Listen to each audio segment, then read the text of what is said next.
दोस्तों, भगवान गौतम बुद्ध ने कहा है कि अगर मकान की नींव कमजोर है तो क्या मकान टिक सकता है? नहीं, वह कभी भी गिर सकता है। अगर हमें अपने मकान को सुरक्षित रखना है तो पहले हमें उसकी नींव को मजबूत करना होगा, क्योंकि जब तक उसकी नींव कमजोर रहेगी तब तक वह मकान टिक नहीं पाएगा। इसी तरह हमारा शरीर है। अगर हमें अपने शरीर को स्वस्थ रखना है तो हमें अपने पेट को साफ रखना होगा, क्योंकि यही हम पूरे शरीर की नींव है। हमें हमारी आंतों को साफ रखना होगा, क्योंकि यह शरीर में बहुत सारे कार्य करती है, जैसे हमारे खाने को डाइजेस्ट से लेकर खाने में मौजूद न्यूट्रिएंट्स को ऑब्जर्व करके शरीर के हर अंग तक पहुंचाती है और खाने के अंदर मौजूद जहर को शरीर से बाहर निकालती है। शरीर में जितनी भी गंदगी जमा होती है उसकी सफाई करने का कार्य हमारी आंतों का ही होता है। अगर यह गंदी रहेगी तो हमारा शरीर बीमारियों से ग्रसित हो जाएगा। जब हमारी आंत ठीक प्रकार से कार्य नहीं करती है तो उसी की वजह से हमें कब्ज होती है, इंडिजेशन होता है, एसिडिटी और गैस बनती है। बहुत सी भयंकर गंभीर बीमारियां हो जाती हैं, जैसे पाइल्स की problem, cancer, diabetes, arthritis, migraine, कील, मुहासे। चेहरे पर झुर्रियां जितनी भी बीमारियां होती हैं वह सभी बीमारियां हमारी आंतों में जमी गंदगी की वजह से होती हैं। तो आज इस वीडियो में हम जानेंगे कि किस तरह से हम अपनी आंतों में जमी गंदगी को एक दिन में साफ कर सकते हैं, जिससे हमें कभी कोई बीमारी नहीं होगी। आज इस कहानी में आपको ऐसे नियम बताए जाएंगे जिनको अपनाकर आप अपने पेट की पूरी तरह सफाई कर सकते हैं। और अगर आप इन नियमों को अपने जीवन का हिस्सा बना लेते हैं तो आपको भविष्य में कभी कोई बीमारी नहीं होगी। एक गुरु जो आयुर्वेद के बहुत बड़े ज्ञाता थे, वह अपना एक छोटा सा आश्रम बनाकर नदी के किनारे रहा करते थे। उनकी चर्चा नगर नगर फैली हुई थी। इसीलिए एक युवक उनसे आकर बोलता है, गुरुदेव, मैंने आपके बारे में बहुत सुना है। आपके पास सभी समस्याओं का समाधान है। कृपया करके मेरी भी समस्या का समाधान कीजिए। युवक की बात सुनकर वह गुरु उस युवक से कहता है, तुम्हें क्या समस्या है बेटा? तब वह युवक उनसे कहता है, गुरुदेव, मेरे शरीर में अनेक बीमारियों ने घर बना लिया है। मैंने बहुत सारे वेदों के पास जाकर उपचार करवाया है। मैंने अपना बहुत सा धन खर्च किया है, लेकिन अभी तक मुझे राहत नहीं मिली है। कृपया करके मुझे कोई ऐसा मार्ग बताइए जिससे मैं बिल्कुल स्वस्थ हो जाऊं और मेरे ज्यादा पैसे भी खर्च ना हो। युवक की पूरी बात सुनने के बाद वह गुरु उस युवक से कहते हैं कि बेटा, तुम्हारे अस्वस्थ रहने का कारण तुम्हारे शरीर में जमी हुई गंदगी है, और इस गंदगी की वजह से आप जो भी खाते हैं उससे आपके शरीर को पोषक तत्व नहीं मिल पाता है, और शरीर में पोषक तत्वों की कमी होने से तुम्हारा शरीर कमजोर हो गया है, और इसी वजह से आपके रोगों से लड़ने की जो क्षमता है वह भी कम हो गई है। फिर इससे आपका जो शरीर है उसमें बीमारियां घर बना लेती हैं। हमारे शरीर में सर्वप्रथम गंदगी 3 जगह पर जमा होती है। पहली आहार नाल में, दूसरी पेट में और तीसरी आंतों में। इन तीनों जगह यदि गंदगी ज्यादा समय तक बनी रहती है तो यह हमारे शरीर में फैलेगी और यह फिर किडनी में, फेफड़ों में और हृदय के आसपास भी जमने लगेगी। अतः खून को गंदा कर देगी, और खून के गंदा होते ही आपके शरीर में विभिन्न प्रकार की बीमारियां हो जाती हैं। इसीलिए इस गंदगी को साफ करना बहुत जरूरी है। हम जो खाते हैं उसी से गंदगी पैदा होती है। हम क्या खा रहे हैं इस पर ध्यान देने की जरूरत है। हम 2 तरह के खाद्य पदार्थ खाते हैं। पहला वह जो सीधा हमें प्रकृति से प्राप्त होता है, और दूसरा वह जिसे मानव से निर्मित किया जाता है। प्रकृति में प्राप्त फल और सब्जियां हैं, और मानव निर्मित रोटी, पिज्जा, बर्गर, चाउमीन जो कि हमें नुकसान पहुंचा सकते हैं। फिर गुरु उस युवक से कहते हैं कि बेटा, आयुर्वेद में बताया गया है कि जितना समय हमें अपने पेशाब को करने में लगता है उतना ही समय हमें अपने मल को पास करने में भी लगता है। लेकिन आजकल ऐसा नहीं होता है। आजकल जब हम शौचालय में जाते हैं तो लगभग 20 से 25 मिनट लगा देते हैं। उसके बाद भी हमारा पेट जो है वह ठीक तरह से साफ नहीं हो पाता है। कई बार तो हमें बहुत जोर लगाना पड़ता है, जिस वजह से हमें कई बार बहुत सारी परेशानियों का सामना करना पड़ता है। और इसका कारण है कि आपकी आंतों के अंदर बहुत ज्यादा गंदगी जमा हो चुकी है। आंतों के अंदर बहुत सारे टॉक्सिन जमा हो चुके हैं, और ये टॉक्सिन हमारे अंदर आंतों को ही कमजोर नहीं बना रहे हैं, बल्कि शरीर में और भी बहुत सारी बीमारियां पैदा कर रहे हैं। और इसी वजह से आपको कॉन्स्टिपेशन की शिकायत रहती है। आपका पेट अच्छी तरीके से साफ नहीं रह पाता है। तो इसके लिए आपको इस दिनचर्या को अपनाना होगा। अगर आप इस दिनचर्या का 7 दिन तक प्रयोग कर लेते हैं तो आपके शरीर के अंदर जितनी भी पुराने से पुरानी गंदगी जमा हो चुकी है वह पूरी की पूरी साफ हो जाएगी। और यह दिनचर्या हमारे आयुर्वेद में बताई गई है और इस दिनचर्या को सभी बड़े बड़े ऋषि महर्षि अपनाते थे। स्वयं गौतम बुद्ध भी इस दिनचर्या का अनुसरण किया करते थे। महर्षि वाग्भट भी इन नियमों को बहुत महत्वपूर्ण बताते हैं और जो भी नियमों का पालन करता है उसे जीवन भर कभी कोई बीमारी नहीं होती है। फिर गुरु उस युवक से कहते हैं कि बेटा, अब हम जानते हैं कि आयुर्वेद में वह कौन सी दिनचर्या बताई गई है जिसे हमें अपने जीवन में अपनाना चाहिए। फिर गुरु उस युवक से कहते हैं कि बेटा, इस दिनचर्या में बताया गया है कि सबसे पहले हमें इसकी शुरुआत सुबह से करनी है। जब आप सुबह उठते हैं तो आप सबसे पहले 1 गिलास पानी लीजिए। पानी को थोड़ा गुनगुना कीजिए, बहुत ज्यादा गर्म नहीं करना है। फिर उस पानी के अंदर आधा नींबू का रस निचोड़ दीजिए। सुबह सुबह खाली पेट 1 गिलास गुनगुना पानी आपको पीना है। सुबह खाली पेट नींबू पानी पीने से आपका जो डाइजेशन सिस्टम है वह सक्रिय हो जाता है। उसमें गैस्ट्रिक जूस अच्छी तरीके से रिलीज होते हैं और आपके शरीर के अंदर जितने भी टॉक्सिन्स होते हैं वह बाहर आने लगते हैं। इस वजह से आपकी पाचन क्रिया जो है वह सारे दिन बहुत बढ़िया रहती है। आपका शरीर हल्का हल्का महसूस होता है। जो भी आप खाते हैं वह आपको अच्छी तरीके से हजम हो जाता है। दरअसल नींबू में विटामिन सी होता है। यह मेटाबॉलिज्म को बढ़ाता है और शरीर में जमा गंदगी को मल के साथ बाहर निकालने में मदद करता है। इस नींबू पानी को पीने के बाद आपको आधे घंटे और कुछ भी खाना पीना नहीं है और इस आधे घंटे के दौरान आप घूम सकते हैं, योग कर सकते हैं या कोई एक्सरसाइज कर सकते हैं। आधा घंटे के बाद आपको एलोवेरा का जूस पीना है। अगर आपके घर पर एलोवेरा का पौधा नहीं है तो आप एलोवेरा का पौधा अवश्य लगाएं क्योंकि यह आपके लिए बहुत ही जरूरी है। लेकिन अगर आपके घर में एलोवेरा का पौधा नहीं है तो कहीं से एलोवेरा की फ्रेश पत्तियां तोड़ कर लाइए और उस एलोवेरा की एक पत्ती को लीजिए और उसे बीच से कट करके उसका जेल निकाल लीजिए। इसके बाद 1 गिलास में उस जेल को डाल लीजिए और उसका सेवन कीजिए। एलोवेरा का जेल खाने से आपके शरीर के अंदर जितने भी जर होते हैं वह खत्म होना शुरू हो जाते हैं क्योंकि एलोवेरा पोषक तत्वों से भरपूर होता है जो कहीं स्वास्थ्य परेशानियों को दूर करने में मददगार साबित होता है। इसमें विटामिन ए, विटामिन सी और विटामिन ई के साथ साथ कैल्शियम, पोटेशियम और मैग्नीशियम जैसे जरूरी पोषक तत्व पाए जाते हैं। यह एंटीऑक्सीडेंट से भरपूर होता है जो फ्री रेडिकल से लड़ने में आपकी मदद करता है। दरअसल फ्री रेडिकल्स शरीर के सेल्स को नुकसान पहुंचाने का काम करते हैं। एलोवेरा में एंजाइम होते हैं जो भोजन को तोड़ने और पोषक तत्वों के ओम रिजर्वेशन में सुधार करने में मदद करते हैं। एलोवेरा ह्यूमन सिस्टम को बढ़ाता है। एलोवेरा में जो कॉम्प्लेक्शन शुगर होता है इनमें ह्यूमन सिस्टम को बूस्ट करने वाले गुण होते हैं जो व्हाइट ब्लड सेल्स के उत्पादन को बढ़ावा देने में मदद करते हैं जो इन्फेक्शन और बीमारियों से लड़ने के लिए बहुत जरूरी है। एलोवेरा का जेल लेने के बाद आपको आधे घंटे तक कुछ भी खाना पना नहीं है और आप उस आधे घंटे में कुछ और कर सकते हैं। जैसे आप नहा सकते हैं, फ्रेश हो सकते हैं। नहा धोकर फ्रेश होने के बाद आपको कोई नाश्ता करना है। नाश्ते में आपको ताजा फल खाने हैं जो आपको सीधे मां प्रकृति से प्राप्त होते हैं। आपको एक बड़ी सी कटोरी लेनी है और उसके अंदर ताजा ताजा फल काट लेने हैं और एक कटोरी पूरी भरकर आपको फलों का सेवन करना है। एक कटोरी फल के साथ आपको एक कटोरी दलिया का भी इस्तेमाल करना है। सुबह सुबह जब हम ताजा फल खाते हैं तो इससे हमारे शरीर को बहुत ही अच्छा न्यूट्रिएंट्स मिलता है। विटामिन मिलते हैं, मिनरल्स मिलते हैं, बहुत सारे न्यूट्रिएंट्स मिलते हैं जो कि हमारे शरीर को ऊर्जा प्रदान करते हैं। और फलों के अंदर बहुत ही ज्यादा फाइबर होता है और उस फाइबर का बहुत ज्यादा फाइबर हमारे शरीर को होता है जिससे हमारी आंतों को साफ करने में बहुत ज्यादा मदद मिलती है। लेकिन आपको एक बात का ध्यान रखना है, आपको नाश्ते में कभी भी चाय या कॉफी का सेवन नहीं करना है क्योंकि बहुत सारे ऐसे लोग हैं जो अक्सर नाश्ते में सुबह चाय या कॉफी ना लें तो उनको सर दर्द होने नहीं लगता है चाय पिए बिना, तो वह फ्रेश भी नहीं हो पाते हैं।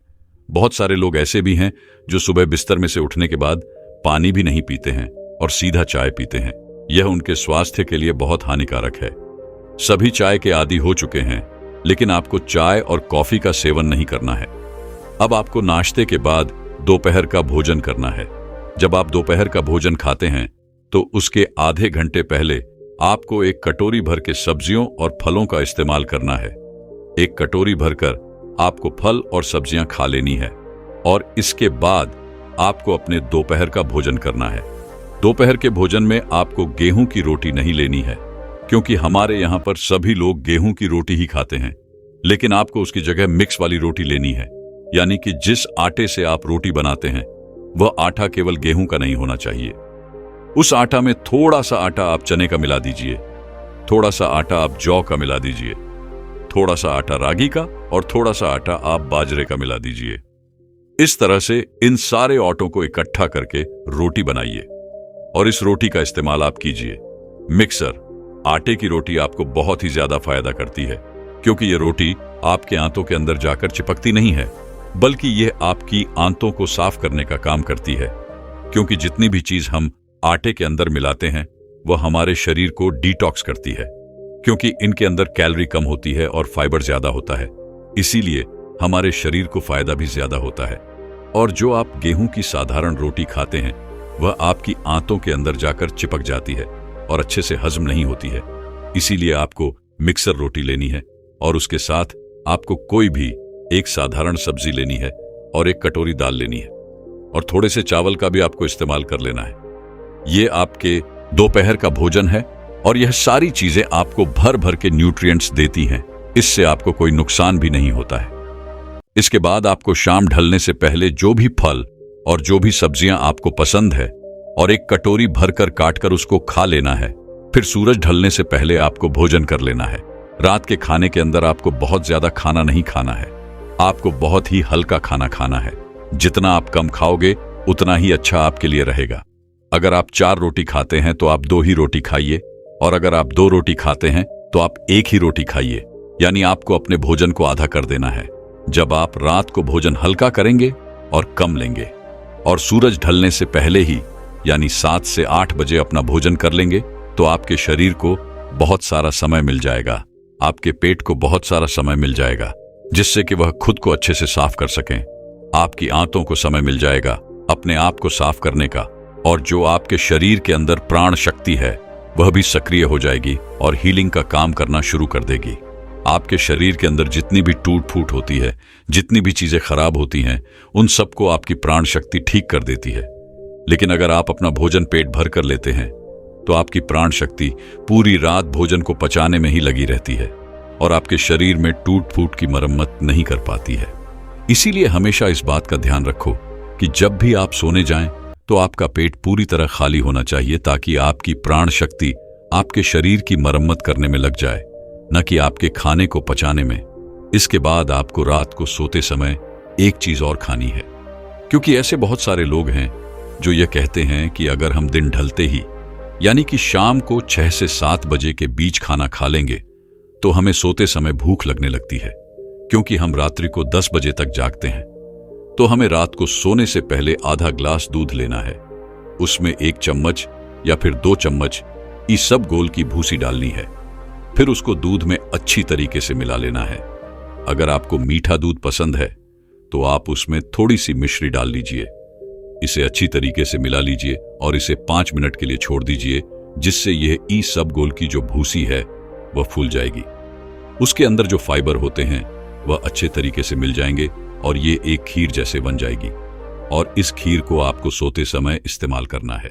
यह आपके पेट को भी भर देगी, जिससे आपको भूख भी नहीं लगेगी और इससे आपको अनेक फायदे भी होंगे।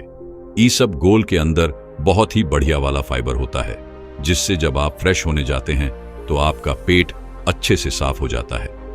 इसके साथ साथ ईसबगोल आपके कोलेस्ट्रॉल को भी कम करता है और आपके ब्लड शुगर को भी नियंत्रण में रखता है और आपके शरीर के अंदर जो एक्स्ट्रा फैट होता है उसको भी कम करता है, और इससे रात को आपको भूख भी नहीं लगती है। ये सब गोल के अंदर कैलोरीन के बराबर होती है। इसलिए अगर रात को सोते समय आप इसका इस्तेमाल करते हैं तो इससे आपको कोई भी दिक्कत नहीं होती है। कोई नुकसान नहीं होता है। इसके बाद बुद्ध कहते हैं कि अगर आप यह नियम अपनाते हैं तो 7 से 10 दिन के अंदर अंदर आपके शरीर की सारी गंदगी जो है वह साफ हो जाती है और जितनी भी आपको अलग अलग तरह की बीमारियां होती हैं वह कभी नहीं होगी। आपको कभी भी पेट से संबंधित कोई भी रोग नहीं होगा। आपका पाचन तंत्र जो है वह मजबूत होगा। खाया पिया आपको हजम होगा। गैस और एसिडिटी की शिकायत आपको कभी नहीं होगी और आपको जो कब्ज है वह भी आपकी बिल्कुल खत्म हो जाएगी। दोस्तों, सुंदर, स्वस्थ और जवान रहना कौन नहीं चाहता। सब यही चाहते हैं कि वह सुंदर दिखाई दे, जवान दिखाई दे और कभी भी बीमार ना पड़े। लेकिन आजकल इतना तनाव, इतना डिप्रेशन जीवन में चल रहा है कि 25 वर्ष के युवा भी 50 वर्ष के नजर आते हैं। तो सोचो, जो 50 वर्ष के हैं उनका क्या हाल हो रहा होगा। दोस्तों, आज मैं आपको ऐसे 6 फलों के बारे में बताऊंगा जो आपको वृद्धावस्था में भी जवान बनाए रखेंगे और स्वस्थ रखेंगे। मां प्रकृति ने हमें ऐसी चीजें उपलब्ध करवाई हैं जिनका सेवन करने से हमें कोई परेशानी हो ही नहीं सकती, लेकिन अक्सर हम लोग उन चीजों का सेवन ही नहीं करते हैं। स्वस्थ रहने के लिए, जवान दिखाई देने के लिए दवाइयों का इस्तेमाल करते हैं, बाजार में मिलने वाले महंगे महंगे प्रोडक्ट्स का इस्तेमाल करते हैं। लेकिन मैं आपको बता दूं कि ये आपको जवान और स्वस्थ रखने की जगह आपके शरीर में कहीं बीमारियां उत्पन्न कर देंगे। इसीलिए अगर आपको जवान रहना है, आपको बीमारियों से दूर रहना है, तो इस वीडियो को अंत तक अवश्य देखना और अपने परिवारजनों के साथ इस जानकारी को साझा जरूर करना। तो आइए शुरू करते हैं। एक बार एक गुरु जो कि आयुर्वेद के बहुत बड़े ज्ञाता थे, वो एक मार्ग से अपनी कुटिया की तरफ जा रहे थे। तो रास्ते में एक गांव आता है। वो गुरु बहुत ही दूर से लंबी यात्रा कर रहे थे, तो उन्होंने सोचा कि थोड़ी देर यहां पर विश्राम किया जाए। उन गुरु के साथ उनके गुस्से से भी थे। जैसे ही वो गुरु एक वर्ग के नीचे विश्राम करने लगे तो उन्हें देखकर वहां पर कहीं लोगों की भीड़ जमा हो गई। सभी ने उन गुरु को प्रणाम किया और उनसे कहा कि आप तो बहुत ही बड़े आत्मज्ञानी हैं। हमने आपके बारे में चर्चाएं सुनी हैं। कृपया आप हमें थोड़ा सा ज्ञान प्रदान करें। उन सभी लोगों की बात सुनकर गुरु मुस्कुराए और बोले कि बताओ, आप लोगों को क्या समस्या है।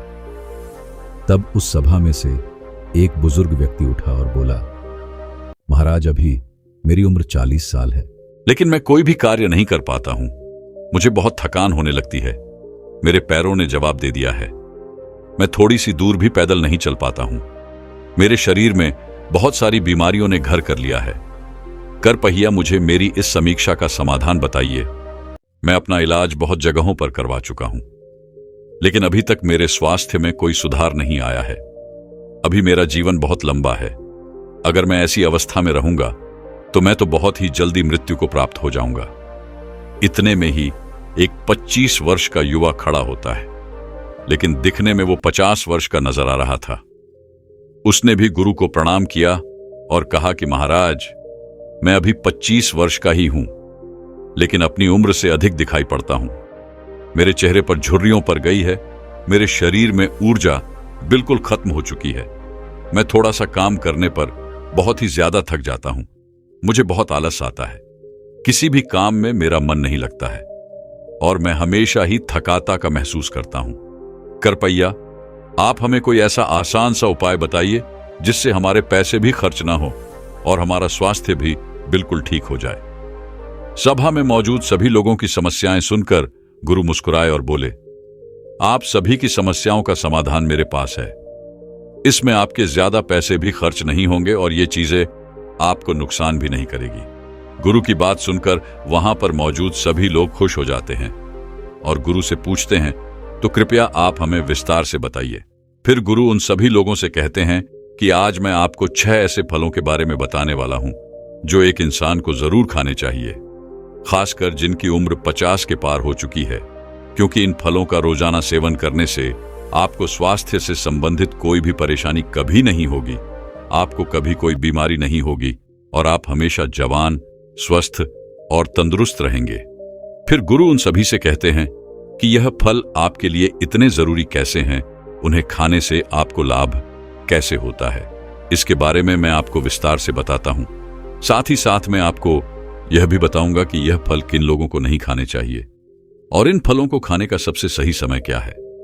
फिर गुरु उस सभा को संबोधित करते हुए कहते हैं, ये फल आपकी सेहत के लिए बहुत ही अच्छे हैं। सबसे पहले बात करते हैं पपीता के बारे में। ये 50 की उम्र के लोगों के लिए जीवनदायिनी बूटी है। पपीता प्रकृति का अनमोल उपहार है। पपीता विटामिन्स, मिनरल्स, फाइबर से भरपूर होता है।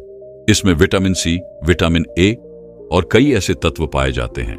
अब आप यह समझो कि 50 वर्ष की उम्र के बाद हमारे लिए यह सबसे ज्यादा महत्वपूर्ण कैसे हो जाता है। सबसे पहले तो यह पाचन तंत्र को मजबूत करता है, क्योंकि जैसे जैसे हमारी उम्र बढ़ती है वैसे वैसे हमारा पाचन तंत्र जो है वो कमजोर पड़ने लगता है।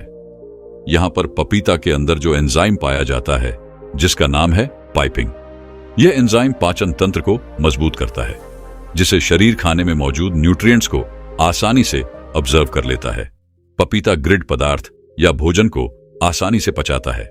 इसके साथ ही पपीता में पाचक तत्वों का एकमात्र प्रकृति की स्रोत पेप्सिन तथा vitamin A, B, C, D के अलावा iron, phosphorus, antioxidant, potassium, protein, carbohydrate और केरोसिन भी अच्छी मात्रा में मिलता है। अतः बार बार सर्दी और खांसी से ग्रस्त व्यक्तियों के लिए पपीते का सेवन करना काफी लाभदायक होता है, क्योंकि इससे आपका ह्यूमन सिस्टम भी मजबूत होता है। आपको पता है कि जैसे जैसे हमारी उम्र बढ़ती है वैसे वैसे इम्यूनिटी प्राकृतिक रूप से कमजोर होने लगती है।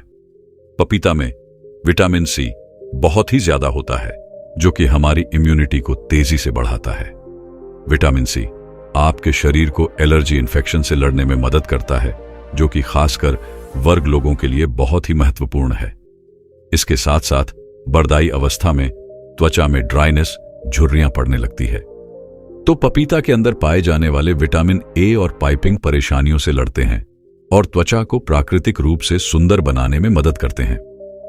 अगर आप चाहते हैं कि बढ़ती उम्र में भी आपको इस तरह की परेशानियों का सामना न करना पड़े, तो पपीता आपको जरूर खाना चाहिए, क्योंकि ये आपको स्वस्थ रखेगा, जवान रखेगा और आपकी सुंदरता को निहारे रखेगा।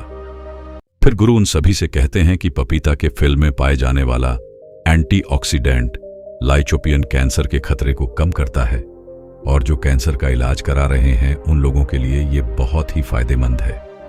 पपीते का सेवन जवान से लेकर बूढ़े तक सभी लोग कर सकते हैं।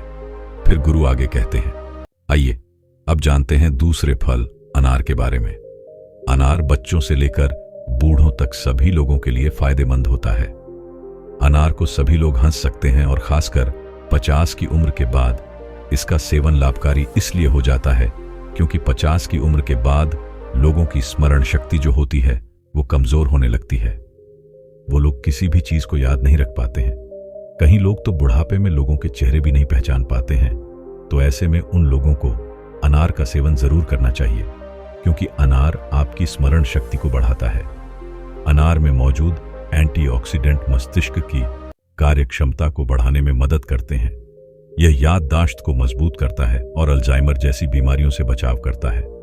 साथ ही यही एंटीऑक्सीडेंट जो अनार में होता है वो आपको दिल की बीमारियों से भी बचाता है। आजकल दिल से संबंधित बीमारियां बहुत ही ज्यादा बढ़ रही हैं और बहुत ही कम उम्र में लोगों को हार्ट अटैक आ रहा है। तो ऐसे में इस खतरे से बचने के लिए आपको अनार का सेवन जरूर करना चाहिए। साथ ही अनार में फाइबर होता है जो पाचन को सुलाता है। यह कब्ज और अन्य पाचन समस्याओं को दूर करने में मदद करता है। बुढ़ापे में पाचन क्रिया कमजोर हो जाती है, जिससे लोगों को कब्ज, अपच जैसी परेशानियों से जूझना पड़ता है। तो ऐसे में अनार आपको इन सभी समस्याओं से बचा सकता है। ज्यादा उम्र के लोगों में एक समस्या बहुत ही ज्यादा आती है। जैसे जैसे उनकी उम्र बढ़ती है वैसे वैसे उनके जोड़ों में, हड्डियों में दर्द होने लगता है, जिससे वे लोग बुढ़ापे में ही बहुत परेशान होते हैं। लेकिन अनार आपको इस समस्या से भी बचाता है, क्योंकि अनार में एंटी इन्फ्लामेटरी गुण होते हैं जो जोड़ों के दर्द और सूजन को कम करने में मदद करता है, जिससे आर्थराइटिस जैसी समस्याओं से आपको राहत मिलती है। कुल मिलाकर अनाज जो होता है वो आपको हर तरह की समस्या से बचाता है। ये बुढ़ापे में ही नहीं बल्कि आप इसका सेवन आज जवानी में भी करेंगे तो आपको बुढ़ापे में ऐसी कोई भी समस्या नहीं होगी। इसके अलावा अनार खून बढ़ाता है, आपकी रोग प्रतिरोधक क्षमता बढ़ाता है। तो एक अनार का सेवन आपको रोजाना जरूर करना चाहिए। इसके आगे गुरु कहते हैं कि हमारा तीसरा फल है जो सभी को खाना चाहिए, वो है नारियल पानी। देखो, नारियल पानी का इस्तेमाल छोटे से लेकर बड़े तक सभी लोग कर सकते हैं, क्योंकि इसके फायदे सभी के लिए बहुत ही जरूरी है। अगर आप कम उम्र से ही इसका सेवन करते चलेंगे तो आगे चलकर बुढ़ापे में आपको कोई भी दिक्कत नहीं होगी। लेकिन आप बुढ़ापे में इसका सेवन करेंगे तो ये उस समय समस्याओं को रोकने का काम भी करेगा। इसीलिए आप इसका सेवन अभी से ही, जवानी से ही शुरू कर दो, ताकि आपको बुढ़ापे में चलकर कोई भी बीमारी ना हो। नारियल पानी आपके शरीर में पानी की कमी को पूरा करता है। नारियल पानी में बहुत सारा पानी होता है जो आपके शरीर को हाइड्रेट रखता है। बुढ़ापे में अक्सर लोग पानी कम पीते हैं, जिससे उनके शरीर में पानी की कमी हो जाती है। नारियल पानी पीने से ये सारी की सारी कमी जो होती है वो पूरी हो जाती है। जैसे जैसे उम्र बढ़ती है वैसे वैसे इंसान का मेटाबॉलिज्म कमजोर हो जाता है, जिससे वजन बढ़ने की समस्याएं आती हैं। ऐसे में नारियल पानी पीना बहुत ही जरूरी हो जाता है, क्योंकि नारियल पानी में कैलोरी कम होती है, जिससे वजन नियंत्रित रखने में काफी मदद मिलती है। ये पाचन को बेहतर बनाता है और मेटाबॉलिज्म को तेज करता है। नारियल पानी त्वचा के लिए बहुत ही अच्छा होता है। ये त्वचा को हाइड्रेट और चमकदार बनाता है। इसमें एंटीऑक्सीडेंट होते हैं जो त्वचा को फ्री रेडिकल्स से बचाते हैं। फिर गुरु आगे कहते हैं, आइए अब जानते हैं चौथे फल सेब के बारे में। सेब आपकी सभी बीमारियों की दवा है। अगर आप रोज एक सेब खाते हैं तो आपको कभी भी डॉक्टर के पास जाने की जरूरत नहीं पड़ेगी। 50 की उम्र के बाद वाले लोगों के लिए यह इतना महत्वपूर्ण है क्योंकि सेब में फाइबर, विटामिन, न्यूट्रिएंट्स होते हैं जो आपके पूरे स्वास्थ्य को ठीक रखते हैं। सेब खाने से आपकी हार्ट हेल्थ बहुत ही अच्छी रहती है, क्योंकि इसके अंदर जो सेलेबल फाइबर होता है या आपके कोलेस्ट्रॉल को संतुलन करने में आपकी मदद करता है, क्योंकि हाई कोलेस्ट्रॉल हार्ट डिजीज का एक बहुत ही बड़ा फैक्टर होता है, जिससे बढ़ती उम्र में इसका खतरा बना ही रहता है। तो रोजाना अगर आप एक सेब खा लेते हैं तो इससे आपकी हार्ट हेल्थ स्वस्थ रहती है। इसके अलावा सेब आपके वजन को संतुलित करता है। दोस्तों, जैसे जैसे आपकी उम्र बढ़ती है वैसे वैसे मेटाबॉलिज्म धीमा हो जाता है और इसी वजह से वजन को संतुलित करना हमारे लिए बहुत ही मुश्किल होता है। लेकिन सेब एक लो कैलोरी फल होता है और इसमें फाइबर अच्छी मात्रा में पाया जाता है। जब आप सेब खाते हैं तो आप दिन भर ऊर्जावान महसूस करते हैं। इसमें कैलोरी ना के बराबर होती है, जिसकी वजह से आपको वजन को संतुलित करने में मदद मिलती है। इसके अलावा ब्लड शुगर को भी यह संतुलित करता है। सेब आपकी बहुत ही मदद करता है। सेब में मौजूद फाइबर यह आपके शुगर के लेवल को संतुलित रखता है। फाइबर का एक बहुत ही अच्छा स्रोत है, साथ ही साथ यह जल्दी डाइजेस्ट हो जाता है। सेब आपकी कब्ज की बीमारी से भी छुटकारा दिलाता है और पाचन को दुरुस्त रखता है। सेब पोषक तत्वों से भरपूर और विटामिन सी से भरपूर होता है, जो शरीर को फ्री रेडिकल से लड़ने में काफी मदद करता है। शरीर की पुराने से पुरानी बीमारी को यह ठीक कर सकता है। सेब में विटामिन डी भी होता है, जो आपकी हड्डियों के लिए काफी लाभदायक है। सेब खाने के बाद आपकी हड्डियां मजबूत होती जाती हैं। सेब खाने से डायबिटीज कंट्रोल में आता है। इसमें फाइबर और एंटीऑक्सीडेंट भरपूर मात्रा में होते हैं। डायबिटीज मरीजों के लिए सेब काफी ज्यादा फायदेमंद होता है। सेब स्किन और बालों के लिए भी बहुत अच्छा होता है। सेब में पाए जाने वाला विटामिन सी हेल्थी कोलेजन को शरीर में बढ़ावा देता है। इसे स्किन की इलास्टिसिटी और ओवरऑल हेल्थ के लिए काफी ज्यादा अच्छा माना जाता है। एक छोटी सी सेब के बहुत ही ज्यादा फायदे हैं। अगर आप 50 साल के हैं या फिर उससे भी ज्यादा के हैं या फिर 50 साल से कम है और आप चाहते हैं कि आपका बुढ़ापा अच्छे से गुजरे और आपको कभी कोई बीमारी ना हो, आप जवान और स्वस्थ नजर आएं, तो आपको एक सेब रोजाना जरूर खाने चाहिए। दोस्तों, मैं उम्मीद करता हूं कि यह कहानी सुनने से आपके जीवन में अच्छे बदलाव आए होंगे। आपको इस वीडियो से क्या सीखने मिला, ये कमेंट करके जरूर बताएं और अपने परिवार, स्विंगल दोस्त या आपके करीब इंसान के साथ यह कहानी शेयर करके उन्हें भी इस जनान से परिचित करवाए। बाकी अगर आपको यह वीडियो दिल से अच्छी लगी हो तो ही इस वीडियो को लाइक कर देना, और आपने अब तक इस चैनल को सब्सक्राइब न किया हो तो चैनल को सब्सक्राइब भी जरूर कर देना। आपका हर दिन शुभ हो और खुशियों से आपका जीवन भरा रहे। धन्यवाद। नमो बुद्धाय।